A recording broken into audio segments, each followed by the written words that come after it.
Buying a house is exciting whether you're doing it for the first time or you've done it before and are doing it again.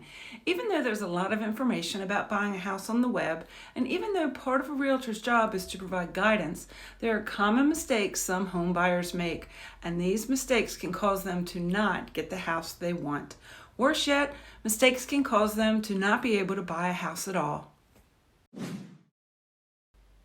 Welcome to this edition of Real Estate Unlocked. I'm Melissa Spittle, the local real estate expert. In this video, you'll learn 10 common mistakes home buyers make. Yes, it seems like a lot, but believe me, I've seen a lot of mistakes that prevent buyers from getting the house they really want.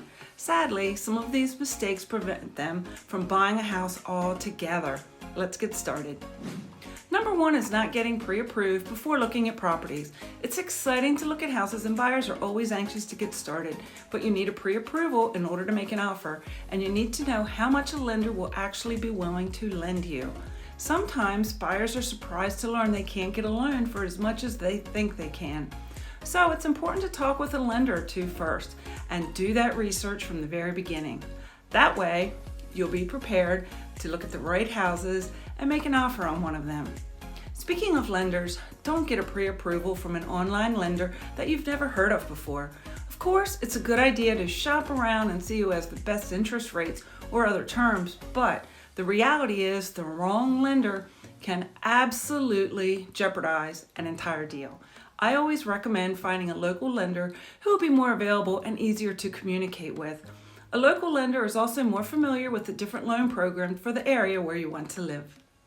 Number two is assuming you need to put 20% down to buy a house because you don't need nearly that much. There's a variety of mortgage loan programs that require different down payment amounts. For example, the FHA loan only requires a down payment of 3.5% of the purchase price. Better yet, the USDA loan and the VA loan require no down payment whatsoever. So forget about needing 20% down because it's not true. Number three is relying on websites as the sole source of finding houses for sale. As a realtor, I have access to something called the multiple list. This is where all listings originate. Every real estate agent enters all the data for their listings into this system. It's after this data is entered and a property goes active for sale that all the details get distributed to Zillow, Realtor.com, and all the other many websites where listings appear. There's often a delay in these other websites uploading the information. So if you're a buyer and this is the only way you search for homes for sale, it might be too late by the time you notice a particular house is for sale on one of those websites. When I work with buyers, I send them not only new listings that are up to the minute they go on sale, but also the houses that are listed as coming soon. Houses coming soon are never found on any website, so I make sure my buyers know about those houses so they have advance notice. This gives them an advantage over other buyers who are strictly searching on Zillow and other websites. Number four is not checking out different neighborhoods. Drive around some of the neighborhoods you think you might be interested in. Drive around at different times of the day to make sure you feel comfortable and safe. Pay attention to the amount of traffic. Pay attention to the noise levels. Pay attention to the various properties. Are the lawns kept mowed, or do the majority of them appear neglected? Are the neighborhoods mostly neat and tidy, or do they appear unkept? These are all things that can aid in your decision making. Buying a house is a big investment, and you don't want to regret where you choose to live. Number five is contacting the listing agent when you find a house you might be interested in. It's tempting to call the number on the sign or the listing contact that you see when you do online searches. The problem with this is they're obligated to have the seller's best interest in mind at all times. Everything they say and do is to benefit the seller, not you. The solution is to have your own buyer's agent. A buyer's agent will have your best interest in mind from start to finish and will offer expert and confidential guidance. Number six is not being open-minded with what you're looking for. The 100% perfect house just doesn't exist, but it's quite possible you'll find a home that checks off most of the boxes of what you need.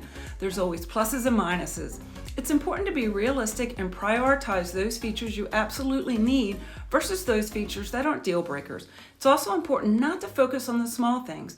Things like paint colors can be changed, door handles, light switch covers, they can all be changed too.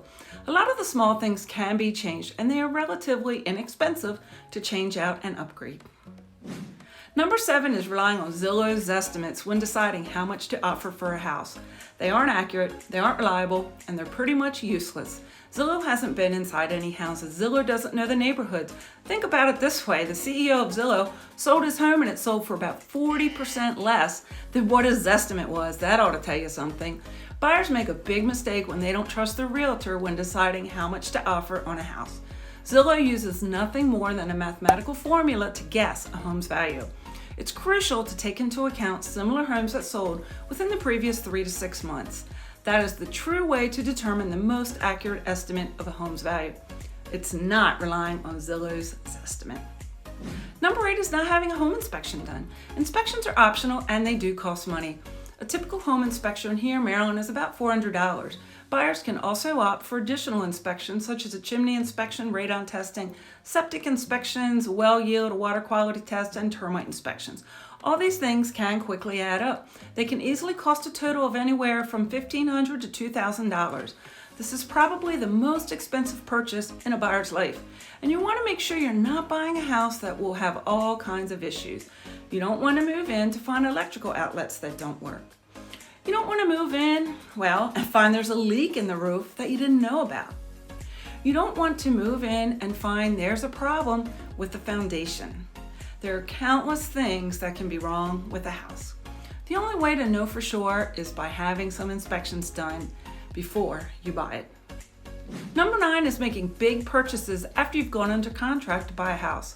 When you apply for a mortgage loan, your lender will examine your finances and they're going to look at all of your debt. And unfortunately, I've actually seen buyers go under contract to buy a house.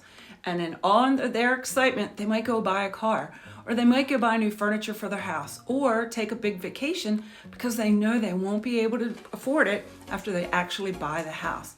And they put the furniture or vacation on a credit card. Now, they have new debt they need to pay back, and they may not qualify for that loan anymore. The loan gets denied, they can't buy the house, and as a matter of fact, now they can't buy any house at all. And finally, number 10 is going at it alone. If you're thinking about buying a house, talk to a real estate agent like myself. We're here to help you. We offer advice and guide you every step of the way. It's not unusual for me to talk to a buyer for 6 months to a year before they finally buy a house. They really do want and need a professional in their corner, and so do you. I'm Melissa Spittle, the local real estate expert, where it's always about keeping it real. Be sure to stay up to date. The best place to do so is right here on this channel. It's so easy to do. Just subscribe to this channel and ring the bell. You'll receive notification when next week's video is published.